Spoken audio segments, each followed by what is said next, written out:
छत्तीसगढ़ में बड़े नक्सली ऑपरेशन के बाद एनडीटीवी ने छत्तीसगढ़ के चीफ मिनिस्टर विष्णुदेव साय से खास बातचीत की है। इस दौरान सीएम ने कहा कि नक्सलियों से तभी बातचीत होगी जब वो बंदूक छोड़ेंगे।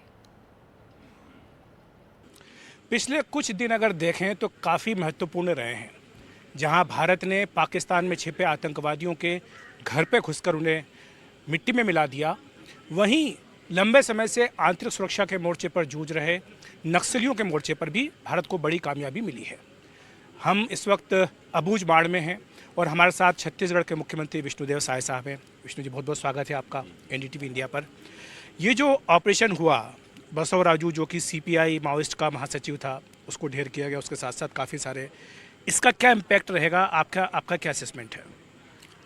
देखिए, हम लोगों को सरकार में आए करीब 1.5 साल हो गए हैं और सरकार में आते के साथ और डबल इंजन की भी सरकार है, तो आज जो छत्तीसगढ़ के विकास में एक बाधक है नक्सलवाद, इसको समाप्त करने की मंशा हुई और लगातार ऑपरेशंस हो रहे हैं। ऑपरेशंस में सफलता भी मिल रही है। हमारे देश के यशस्वी गृह मंत्री जी वो कई बार छत्तीसगढ़ आकर हम लोगों का, जवानों का हौसला भी अफजाई किए हैं और इसलिए हमारे जवान मजबूती के साथ नक्सलवाद के साथ लड़ रहे हैं। और अभी जो सफलता मिली है, हमको लगता है कि अभी तक का सबसे बड़ी सफलता है, जिसमें माओवाद का जो महासचिव था, पोलित ब्यूरो का सदस्य था बसवराजू गगन्ना, उसको हमारे जवानों ने न्यूट्रलाइज किया है। इससे नक्सलवाद को एक बहुत बड़ा झटका लगा है। हम कह सकते हैं कि नक्सलवाद की कमर टूट गई है और अब जो माननीय प्रधानमंत्री जी और माननीय गृह मंत्री जी का जो संकल्प है और मतलब पूरा होने की दिशा में ये और एक मतलब ये ठोस कदम है। साय साहब, गृह मंत्री अमित शाह ने तो 31 मार्च 2026 की डेडलाइन दी है। आपका क्या असेसमेंट है? क्या उससे पहले भी नक्सलवाद का सफाया हो सकता है? बिल्कुल, जिस तरह से हमारे जवान उत्साह के साथ लड़ रहे हैं, हमको तो लगता है उससे पहले भी संकल्प पूरा हो सकता है। ये जो पर्टिकुलर ऑपरेशन हुआ साय साहब, और जो आपने कहा कि बसवराजू जो कि उनका महासचिव था, पोलित ब्यूरो का मेंबर था, इसका क्या इम्पैक्ट देखते हैं आप? क्योंकि ये कहा जा रहा है, असेसमेंट ये आ रहा है कि इससे जो लीडरशिप है वो एक तरह से पूरी खत्म हो गई, कमर टूट गई है। जी बिल्कुल, सेनापति के नहीं रहने से सेना का क्या हाल होता है सबको मालूम है। और आज वो हेड था माओवाद का, आज उसके नहीं रहने से बिल्कुल नक्सलवाद की तो कमर ही टूट गई है और हमको लगता है कि ये लोग दिशाहीन हो जाएंगे। इसमें एक चीज़ जो पूछने में आ रही है सर, कि जब से यहाँ पर सरकार बदली, तो ये नक्सलवाद तो पहले भी था, आज से तो है नहीं, कई दशकों से चला आ रहा है। जैसे कि खुद गृह मंत्री जी ने उस दिन कहा कि 3 दशक में सबसे बड़ी सफलता ये है कि बसवराजू को ढेर किया गया, जो कि महासचिव था।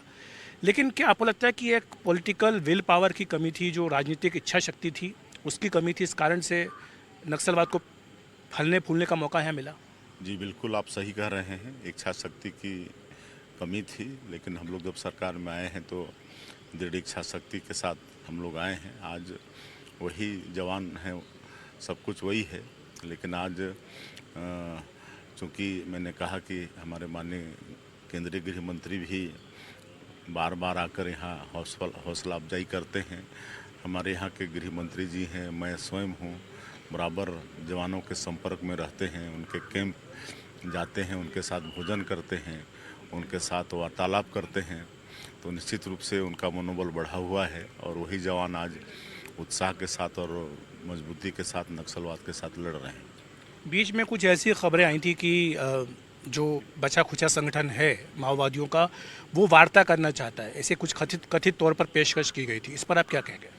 वो तो हम लोग प्रारंभ से ही इनको बोले थे कि आप हिंसा छोड़ो, गोलीबारी की भाषा छोड़ो, विकास की मुख्यधारा से मतलब जुड़ो। कहे कि हिंसा और गोलीबारी से किसी का भला होने वाला नहीं है और उसका परिणाम भी निकला।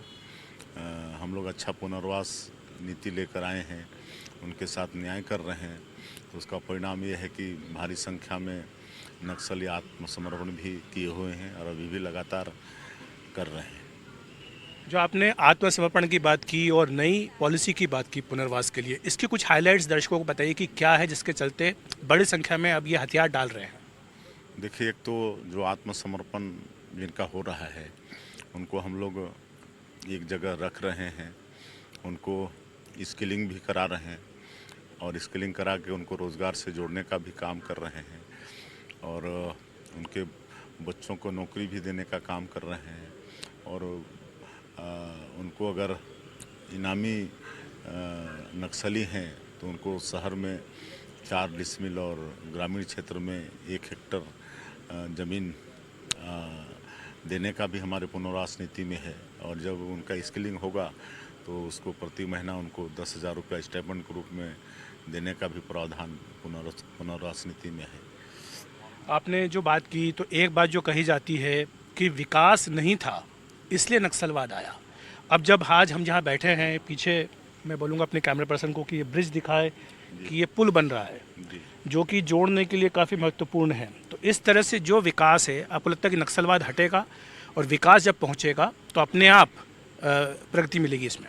जी बिल्कुल, हम लोग विकास पर भी ध्यान दे रहे हैं। नक्सलवाद समाप्त करने के साथ साथ इस क्षेत्र में जो वर्षों से विकास रुका रहा, तो एक नियत नीलानार योजना चला रहे हैं, आपका सुंदर गांव योजना, और इस योजना के माध्यम से सुरक्षा कैंप खुलते जा रहे हैं तो वहाँ से नक्सली भाग रहे हैं। तो उन क्षेत्रों में सरकार की योजनाओं को हम लोग पहुँचा रहे हैं। वहाँ सड़कें बन रही हैं, बिजली पहुँच रही है, घरों में पानी पहुँचा रहे हैं, वहाँ स्कूल खोल रहे हैं, अस्पताल खोल रहे हैं, उनका राशन कार्ड बन रहा है, राशन भी पहुँच रहा है।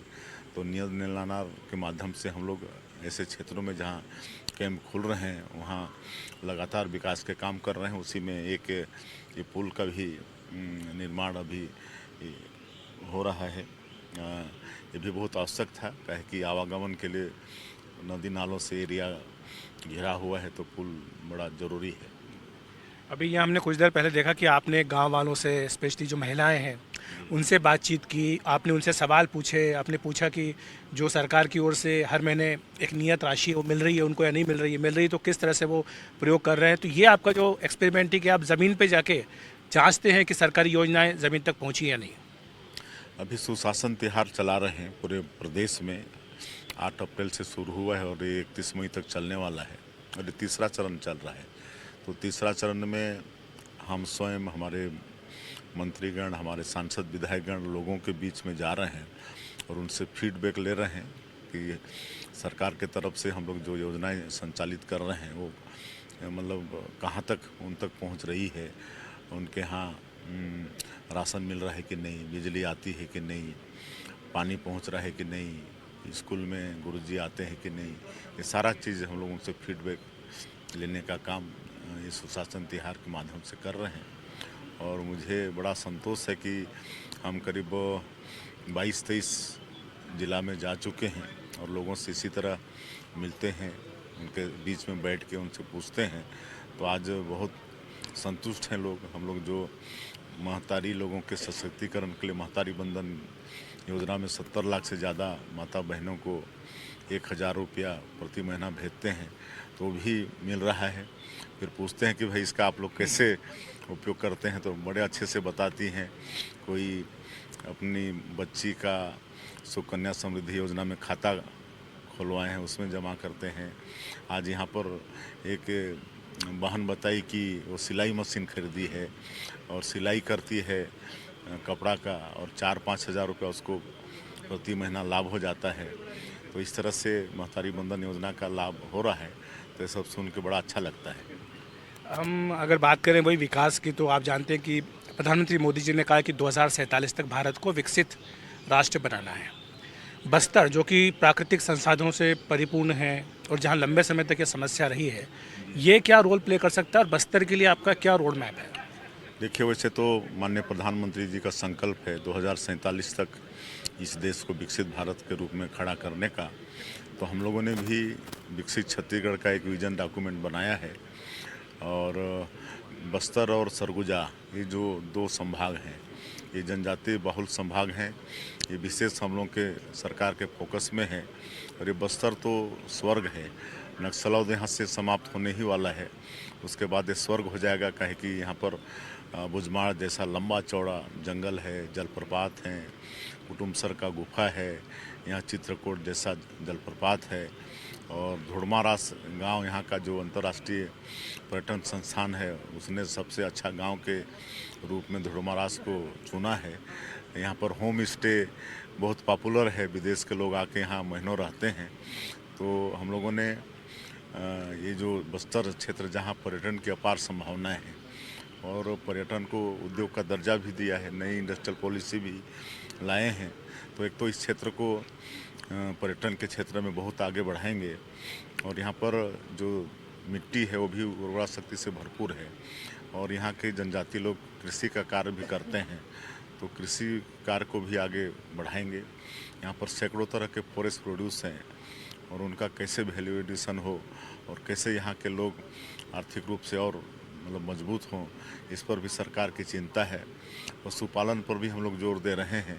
अभी मतलब दुधारू पशु देंगे और इसके लिए एनडीडीबी से सरकार का समझौता हुआ है। तो ये सब जनजातीय लोगों का एक मतलब रुचि का विषय है, तो उसी में हम लोग इनको आगे बढ़ाना चाहते हैं।